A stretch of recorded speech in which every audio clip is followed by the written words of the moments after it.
All right, it's May 1st. This was the first day of rotational grazing this year. This is the area that I was in yesterday. It all looked like that. And that's what it looks like now. Which they'll be. I'm doing it a little differently this year.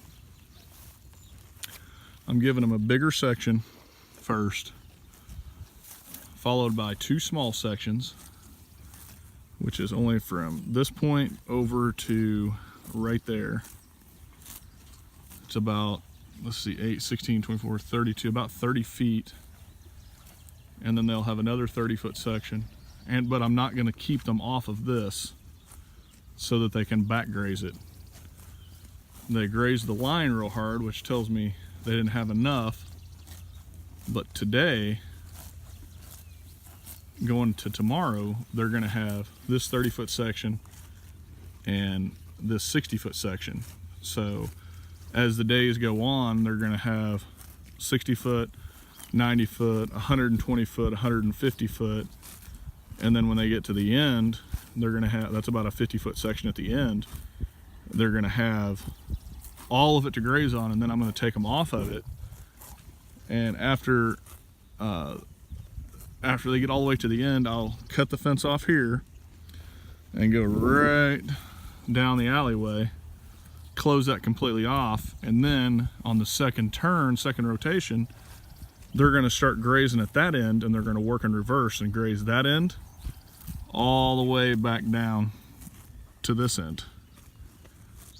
And I'm gonna see how that works, because it's a lot easier to move the fence like that than burning the alleyways up like I did last fall on strip grazing.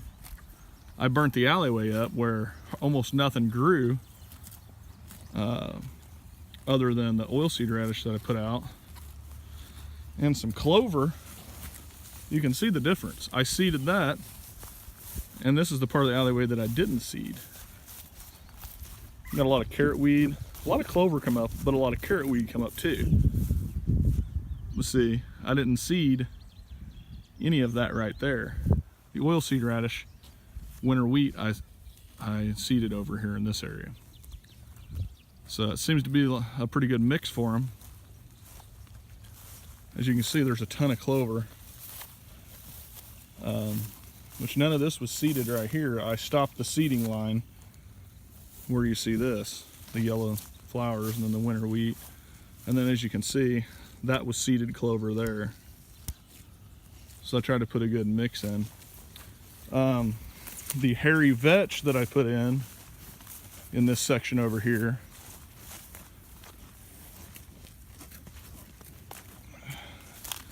let's see if they ate it.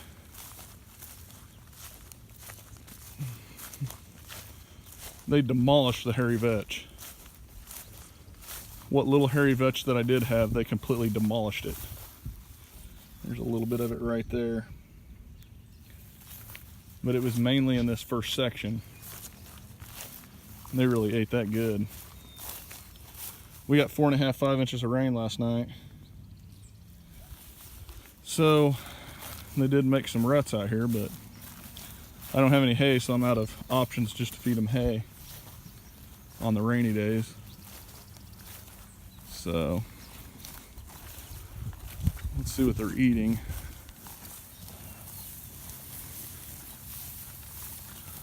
I'm picking a lot of the clover out.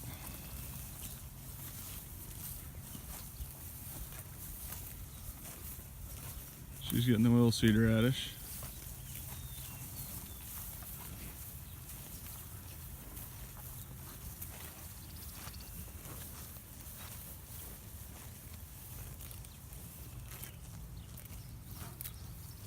Looks like she's opting for the fescue.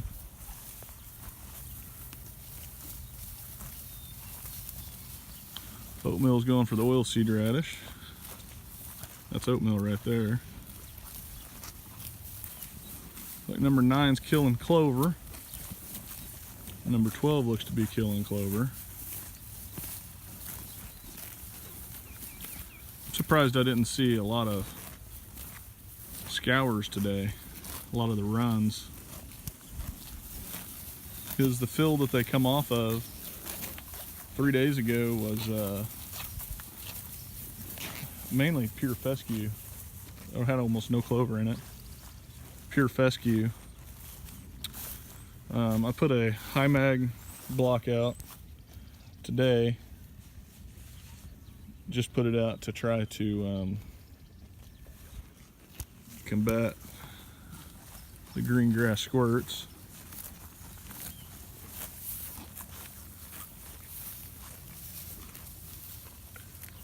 See, they don't have that much area. 30 foot really ain't much to choose from, and it's really not even that tall, which this was pastured down to nothing during strip grazing last fall. It was strip grazed down to nothing. So it's it was pastured pretty hard, that's for sure.